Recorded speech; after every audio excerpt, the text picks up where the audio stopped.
Gentlemen, welcome to your HSBN Miami Marlins Media Day press conference. Coach, if you could just start by introducing yourself and also the players up at the table with you. Coach Mike Fetterman, Logan Taylor, Christy Verona, Marvin Lopez, and Dominic Malazzi. Been at Springs for a while. It's year 4 now as the head guy, right? Five now. Take me through the process. I got to assume that you've got your pieces really in place at this point. Am I right? Yeah,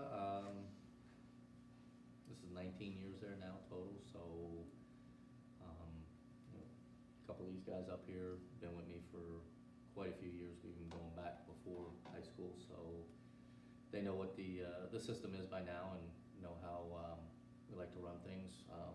Marvin here is a transfer. Took a little while in the fall to get adjusted to a little bit different than what he was used to, but come along great, and I think he's going to help us out this spring.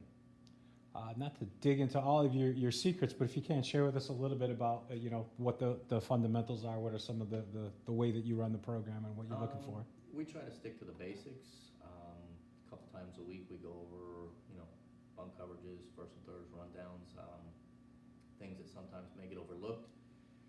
May only come up once in a season, but we feel as though if we take these things serious each and every week, that the one time it does come up, we should be able to execute it. We've got a good couple weeks here, workouts, itching to get to a game Tuesday night, Wednesday, and get a lot of guys in the game just to see what we can do, what we can mix with as far as pitchers, infielders, outfielders, lineups. Inter squads have been good, but just like anything else, unless it's against another opponent, trying to simulate that game speed and that intensity is not necessarily there as much. Oh yeah, it's one thing you can't replicate until you actually get out there and get running. From a player point of view, just share with me a little bit what it's like for you guys, to focus on some of the fundamentals, some of the things that, like Coach said, sometimes get overlooked by other programs. A lot of the time when the little things get overlooked, like you do it once and then you're like, all right, and you don't do it again, it's going to happen in a game and you're not going to know what to do. So just go over it, repetition, and just master the little things. It's a pretty veteran team that you've got this year. I think it's 9 seniors, am I right? Share with me a little bit about the group and what we could expect from them. This is probably the second largest senior class that we've had since my 19 years here. We had that one group back in 2012. I think we had 12 or 13 of them. Yeah, and that was a very rare Springs group to have that many. And, they came in as freshmen all the way through, and a couple of these guys that some of them that aren't here up here today of the seniors have been with us not just the 4 years, but previously coming up through our feeder program as well. So,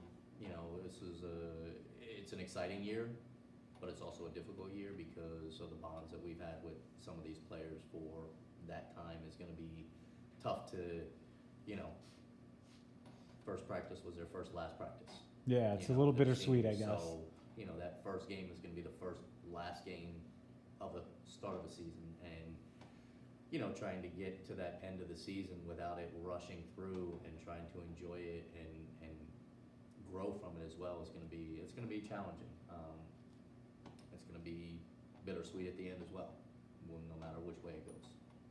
Is that something that you guys as players, have thought much about? It's like, man, this is kind of our last hurrah with this group. I don't think about it too much, no, honestly. I mean, we've been together for a long time, It's kind of we're just used to it at this point. It's different as players. We look back when we're older men and we see it. It's hard to grasp it when you're living through it. It's like Coach said. I mean, when I was there, I was the same way. Tell me a little bit about the team, X's and O's personnel. Where are you strong? Is there a certain identity that you're going to kind of embrace? Now for some of these kids this is for some of these guys 4 years of varsity. A couple of our other guys 3 years in a row. I think we're going to be strong defensively. Pitching, I think we've got enough depth in our pitching staff that if one guy doesn't have it, we're going to go to the next guy. We could go through 2, 3, 4 arms in a game just to get through the game.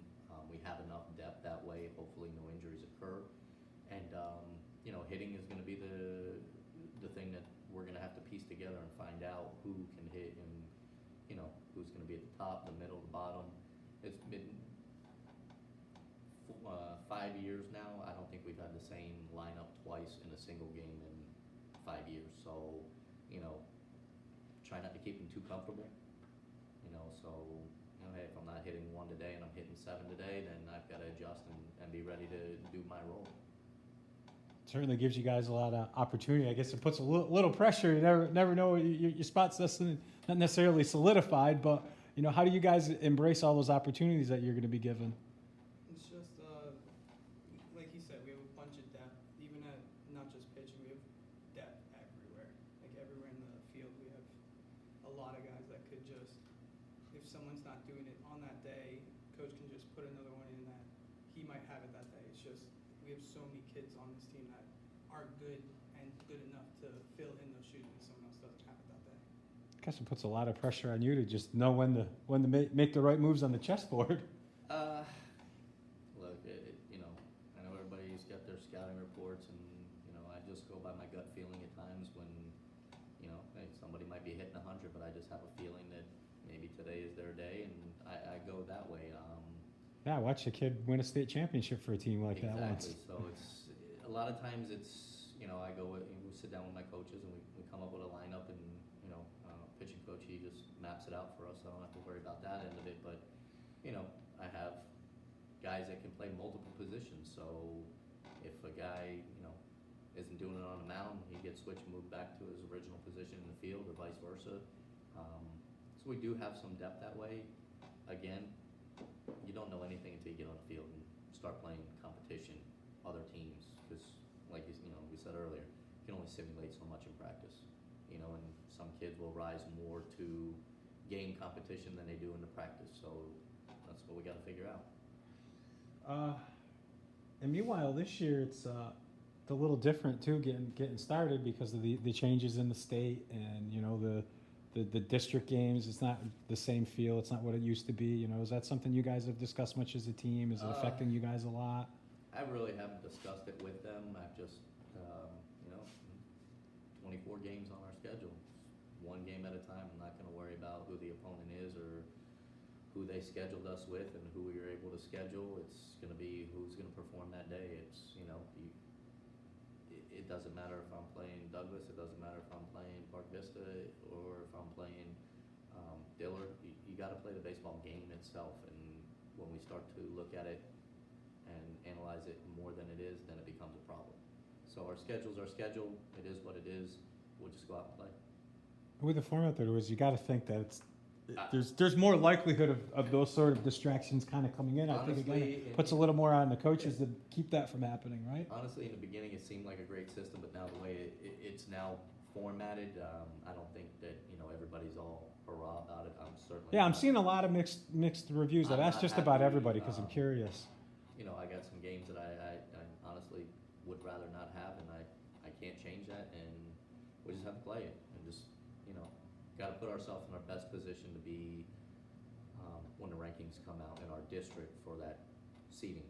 You know, that's what we have to play for. Can you share a little bit what it's been like to come in the fall and kind of acclimate with a new program and get to know the guys?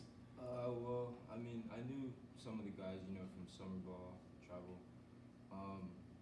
But it took me a little while to get adjusted, but now that I really enjoy it at Coral Springs, and I think we're going to do really good this season.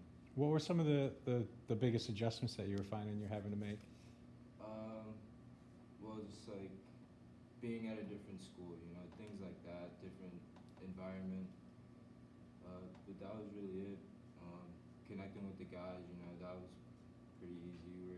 We're all pretty cool. So Chemistry doesn't seem to really be an issue, especially with, like, you know, we said this is a bit of a veteran group. You know, kind of share me a little bit about that aspect of the guys. Chemistry-wise, I mean, everybody's been together with us long enough. You know, we play a fall schedule limited, and then we go away for a tournament over Fort Myers, let the kids kind of, you know, gel together over there. Marvin took a little while to get himself, you know, like you said, you know, the school part is obviously an adjustment for him, but, you know, being the only new guy on the team that transferred, you know, you're trying to assert yourself that you belong there, and, you know, he obviously does. So he's struggling a little bit in the beginning, but saw that, you know, everybody here is welcome with open arms. I think he relaxed a bit, and I think it'll pay off in the end for us. You guys, what are you guys doing for spring break this year? We're gonna be doing the HSBN tournament again. This will be our 4th year in that. I know that, Anthony discussed that all 3 counties line up, so it'll be a lot larger, kinda like the first 2 years, Yeah. which we're looking forward to. Hopefully, you know, some teams from Palm Beach get to play them, some teams from Miami, so we're looking to, you know, play some games. You guys played some good baseball in that tournament. Yeah, we've had a pretty good run in it, you know, so we're looking forward to it. I haven't been there in a little while. I'm curious how the field's looking. You know, Coral Springs High is one of my favorite fields in Broward County. You know, any new changes? Anything we've done over there? Nothing new. We just had the field level a week ago, so, you know, we just got some things to tidy up before our first game, redo our mound a little bit. But yeah, we're excited about, you know, having people come and show up to baseball games. And especially at Coral Springs, you know, that maybe that's one of the last things that we can touch on is they show up, you know, at Coral Springs. You guys have a really nice, you know, fan support and you know, the community coming to the home games and rooting for you. Yeah, we have, we get a lot of support, a lot from our student body as well. They like to come out to games, and hoot and holler at our players, and, you know, they got good friendly rivalries. You know, our guys go and watch them participate in their sports too, so it kind of works, you know, hand in hand. And we got good parent support, so we're excited. We're, you know, nothing about, but I want to go play some baseball. Let's just be honest. I hear you guys. I hear you. I wish that we could get on the field right now. Yeah, I mean, But, practice is practice, but it's time to play. It'll be here before we know it. And with that being said, I can end it now. Hopefully the time will be even sooner to that. Sounds good. Thanks, Guys, Ray. thank you very much. Thank you.